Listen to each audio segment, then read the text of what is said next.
All right. Hello, good afternoon, and welcome to the Middle East Forum's weekly podcast series.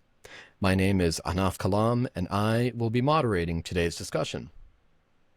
Now, for decades, Iran's theocratic regime has wielded unyielding control, fueling regional instability throughout its nuclear ambitions, proxy militias, and ideological fervor, casting a shadow over the Middle East.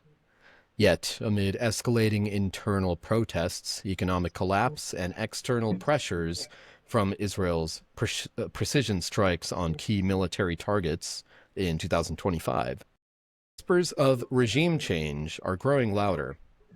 How might a post-regime Iran redefine its role in the region? What opportunities and risks would this present for Israel's security, Arab state stability, and the broader quest for Middle East equilibrium and security? Now, joining us to discuss all of this and more is Mr. Beni Sabti, who is an Iran expert at the Institute for National Security Studies.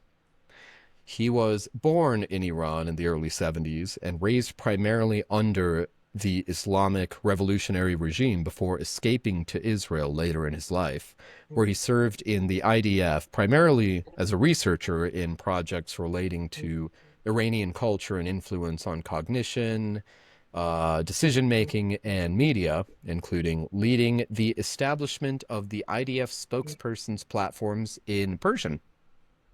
Now, typically, I would invite you, the audience members, to ask your questions using the Q&A box.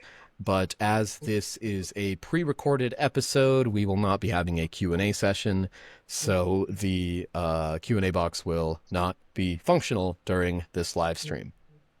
Now, with that, I would like to first thank you, Mr. Sabti, for taking the time to join us. Thank you. Thank you for the opportunity to be with you. Yes, of course. You were born in Iran and raised under the Islamic Revolution before you escaped to Israel. You've witnessed the regime's evolution firsthand. And with recent escalations like, Israel's Operation Rising Lion strikes over the summer of 2025, targeting over 100 military and nuclear sites, and Iran's missile and drone responses, how have the regime's nuclear ambitions and proxy support for groups like Hezbollah and the Houthis fueled the current flashpoints in the Iran-Israel tensions as of what is today, July of 2025? Well, I have to say something that, you know, they wanted to destroy Israel, and not only Israel, but all Jewish communities from the day one of the revolution. This is one thing that we have to remember. But they didn't have the ability. Those things that you mentioned, they are ability. But in the ambition, they wanted to do that in the day one on February 79 and even before that. All the protests and the demonstrations of the revolution in 78 and 79 were fueled by anti-Semitism, really. All the time we heard that in Israel, they burned some synagogues, of course, official offices of Israeli representatives in Iran, if it was Al offices or the Israeli embassy, they captured it much before the American embassy. So we have to remember that as long as this regime for 47 years wants to destroy other nations, it doesn't matter if they are the Jews or the Western other countries or nations, this is the main problem. Nuclear program or terror program are just a tool. And this is what I'm very sorry about, that we went to this war very late. We didn't prevent anything. We just kind of woke up very late, just after October 7th. So we have to go on with that until this regime is neutralized, not only from its abilities, but it's from that way of thinking that it's not a way, a human, a kind of a human way to wish to destroy other nations. You cannot be part of this world when you want to destroy other nations. So either they change or we change or I don't know what, but we have to stop it wherever it is here. Now, something you kind of touched on there. I'm sorry, I know there was a lot that I asked you there, but something that you kind of touched on is the prospects for total regime change in Iran. And one thing that I have been thinking about recently is that it seems like, and maybe I'm wrong, it seems like there has been a window after the 12-day war between Iran and Israel, and the nuclear strikes from the United States on Fordo and Natanz and Isfahan. It seems like with the Iranian regime, with the Islamic Republic being so weak now, you know, they lost Assad, they lost their proxies, they're in their dying breaths. It seems like there was a window for the Iranian people to really do what they had to do and get rid of the Islamic Republic. Now, I've mentioned this in previous podcasts, so excuse me, audience members, if this sounds redundant. But it seems like, just as the strategy in Gaza with Hamas was for many years mowing the grass, right, where they never really fully took out the threat from Hamas and Palestinian Islamic Jihad, they mowed the grass just enough to where eventually it would become a problem, but for now it's not. Do you fear that by not allowing a full regime change in Iran, whatever that means, whether it's American, Israeli, Arab state involvement, by not doing that, do you feel like we are, as they say, putting out 80% of the fire with regards to the Islamic Republic? Exactly. And I want to say this window didn't open in this last war. It was open maybe for 34, 35 or maybe 40 years. Just after Khomeini died, he had a new chance for Iran. And you know, even without thinking, and I'm saying a very bad thing, a very negative thing, even just for thinking of ourselves, for how it can make it better for West, we had to help the Iranian people to change their their regime and their future. Because this window opened in the 90s. We had the protest of the students in 99, and we had after that the 2009. And remember what they shouted in the streets of Tehran: no to Gaza, no to Lebanon. I want help to help only Iran. This is a very important slogan because it means I don't want to interfere in others. I don't want the nuclear program. I don't want the terror program to have these militias or terror organizations. This is the better name. We shouldn't say proxies or militias. We have to say terror organizations. And many other protests that they came after that, especially the Mahsa protest, the women protest recently in September 2022, if I'm not mistaken. But the problem is the West didn't bring that flag to the right place. They didn't support the Iranian people as they could. And I'm very sorry to say the American administration, especially in that times of the protests in 2009 and 2022 and other cases, they didn't say one word to support the Iranian people. And we know that they want a regime change. You know, some statistics, 80% of the Iranians didn't go to vote in the last presidential elections for Pezeshkian after Raisi was dead, and many other statistics. 55% of the Iranians are between 15 years old to 40 years old. They didn't see the revolution. They are not old as I am. They didn't see the Iran-Iraq war. They don't care about all these false values of the regime. and praising the leader, and he is just like North Korea. He is kind of God for this regime. Only 20%, 15% to 20% of the Iranians support the regime. Of course, they have the guns, they have the money, they have the oil. I know. And even Rouhani, the ex-president, said this sentence. It cannot be like that, that a group, a special group, they have all the power and the people have nothing. And the West, instead of supporting this and supporting the people, we didn't speak in that days. So this is the reason that we have this war now and we have the October 7th. It, it begins, as I said before, as we said before, with the ideology, with expanding the revolution. And when they brought revolution to everywhere in Middle East and beyond that, of course we will have war. Of course we will have big confrontations.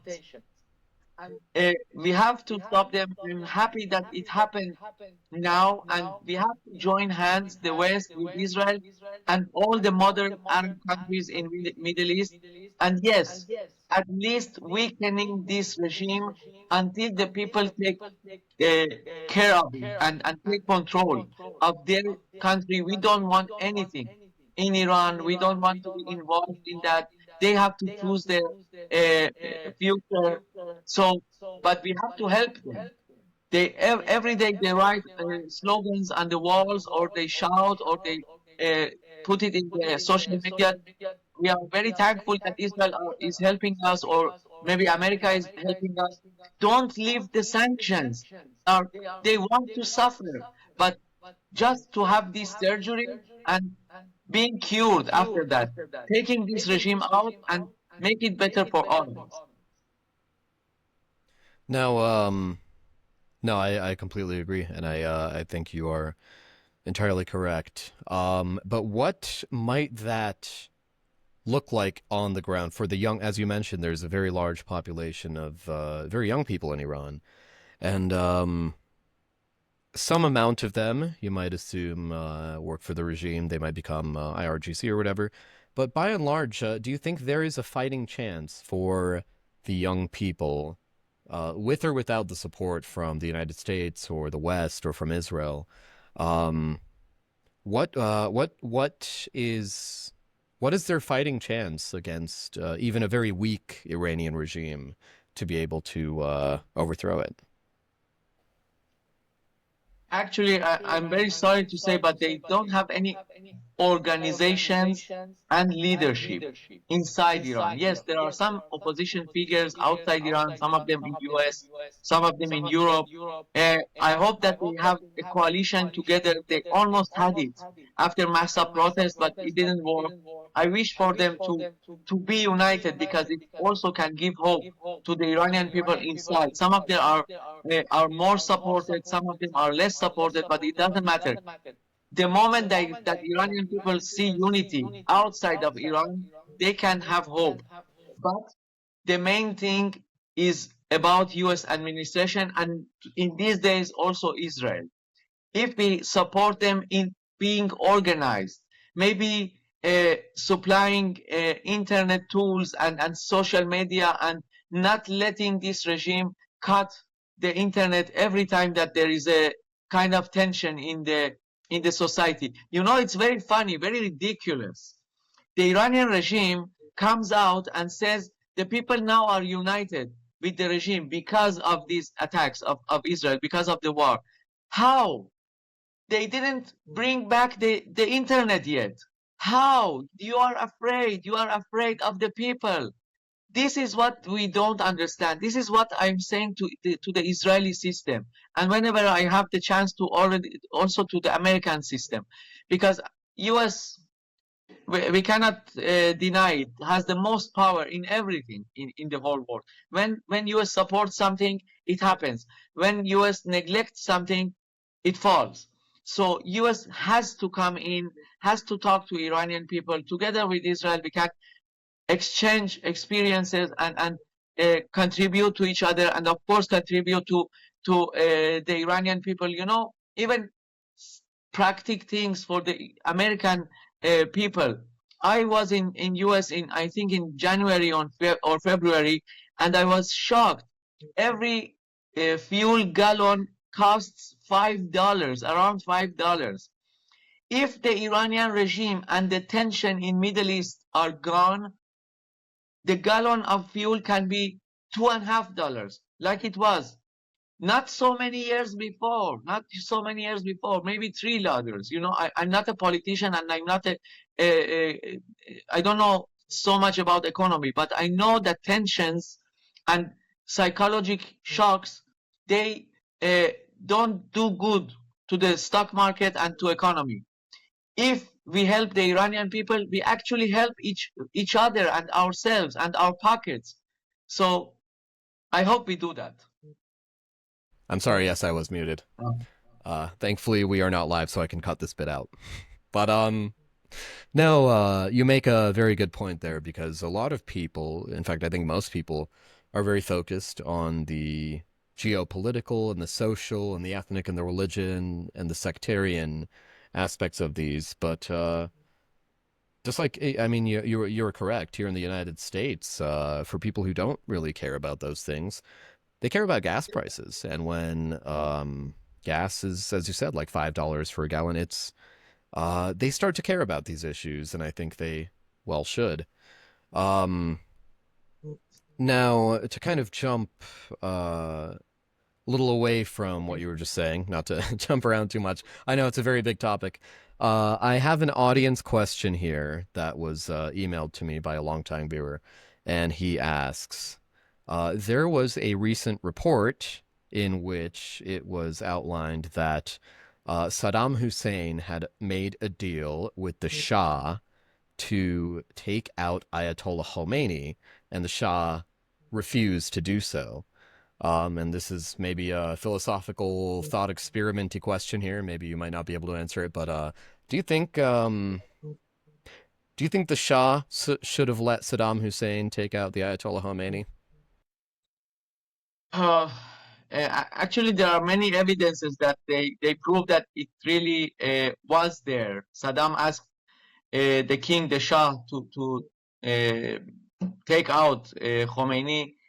You can ask the same thing about Hitler, and why no one took Hitler out, and we didn't have World War II and the Holocaust. So, of course, Shah was kind of and it's not that I'm exaggerating or admiring him.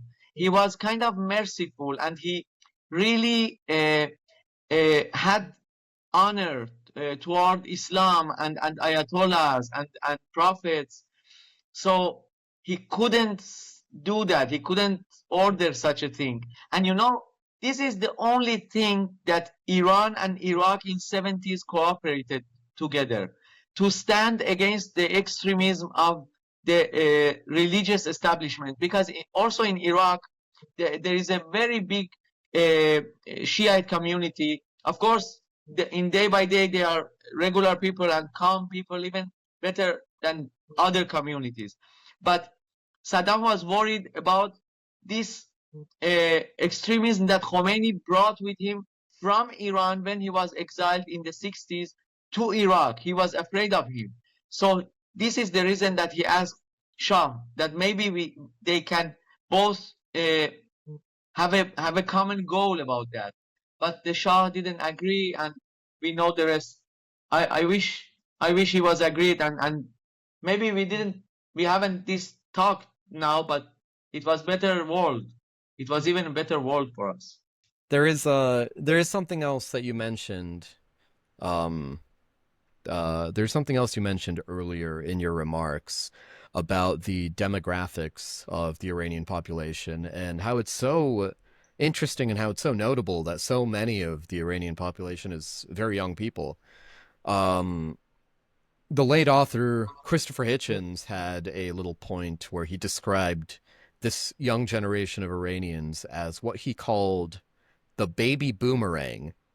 After the Iran-Iraq war, there was incentives inside of Iran for women to have as many children as they could to replace the massive casualties they faced during the Iran-Iraq war.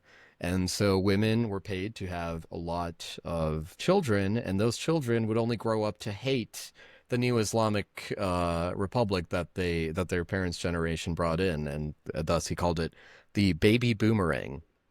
Do you have any hope, or of course you must have hope? Do you have any solid? Are you optimistic about the prospects of this young new generation being successful in showing us the end of the Islamic Republic? Of course, of course. And we see it much in the social media. First of all, in maybe in these 15 last years or 20 years, there is a huge change between the generations, the old generation and the new generation. And something also about the statistics, people bring only 1.2 children now. It's not like the beginning of the revolution, 6 point or 5 point something. It was a huge explosion of the population in that days because of that war and what you said. But today, they want a better life. They want to have only one child and to give him everything, education especially. But the regime makes limitation. You know, they give most of the places in the universities to the sons and daughters of the martyrs, the shaheeds, even without SATs, even without having exams. You can be a doctor even only when you are a son of a shaheed. Would you go to a doctor that because he became a doctor because he is only a son of a shaheed? Do you dare to do that? They don't have any exams. There is a very huge discrimination between those who support the regime and those who don't support, or maybe they are indifferent. They are just Iranians. They want to live there. So either they immigrate from Iran to West, to Europe, to America, or they stay and they struggle and they see who takes their bread, their jobs, their money, who lives in their palaces. Of course, they want change, but they have to have some organizations, as we said before. You know, this is the difference between the period before the revolution and now. In the 70s and also 60s, the clerics built many organizations to even to train, to collect money for the future revolution. Also, the extreme left, who was supported by Soviet Union, they joined hands and they made the revolution. Today, we don't have these powerful camps. Uh, if you are not with the regime, you don't have these powerful camps. So the Iranians as individuals, they suffer a lot. If they can immigrate, they immigrate from Iran. They love Iran outside of Iran more than when they are inside. But if you stay and struggle, you make hidden parties, you try to live there, you don't marry, you live with a girl, and this is a very unusual thing in Islamic regime. You live with a girl and you don't marry or bring children, and it's just a Western kind of life, but not talking about that. Do everything you want, but just don't talk about it. So, of course, in the long time, in the long range, it can bring a change. But we cannot stand here and wait for all the Ayatollahs to die. And I'm sorry to say, most of them don't die so easily. One of the leader advisors is 102 years old. So we don't want to see that. There are a lot of jokes about him. Jannati, his name is Jannati. There are a lot of jokes that he saw the prophet Noah and he helped Noah to bring the animals inside the ark and many other jokes. Adam and Eve in the garden. Yeah, so this old and half dead regime is not relevant to those young men. But they don't have weapons, not like the revolution. They don't have organizations. They don't have leadership inside Iran. Someone has to help them. Right. Well, I dearly hope that the right people do help them, because it would be wonderful, I hope, to see the day that within my lifetime I can take a vacation in Tehran again, and it'll be a wonderful place. Now we are at the end of our podcast for this week, unfortunately. I want to thank you again for taking the time to share your insights with us. Thank you very much for this opportunity. I appreciate it. And maybe next time we will meet when there is a huge change in Iran. Yes, yes, I look forward to it. Now, for our viewers and listeners who are watching this stream, is there somewhere where you would like to direct them if they would like to follow more of your work or more of your writing or your research? Excuse me again? Yeah, so for our audience members, if they want to follow more of your work, is there a website or somewhere where you might want to direct them if they want to follow you? Yes, you can follow me in the X or Twitter, Twitter, Beni Sabti. You can find me also on Instagram, but mostly in Twitter. And also INSS site. We have articles. We have my podcast there in Hebrew. Most of it is in Hebrew or in Persian. We want to talk to the Iranians, but sometimes it's also translated to English. So please follow us on that site or in my private Twitter. I'll be very glad to bring you a little bit more about Iran. Yes, of course. Now, for those watching on YouTube or listening on Spotify, I will be sure to put the links to those resources in the description below. So please click them. Follow Mr. Sapti's work. He is doing thankless work, and it is very much appreciated in this day and age. Now, please be on the lookout on Wednesday of this week for our Israel Insider podcast with Ashley Perry. And then on Friday, we will be having a podcast with my friend Josh Hammer about his most recent book, Israel and Civilization. You don't want to miss that. It's going to be fantastic. So stay tuned for that.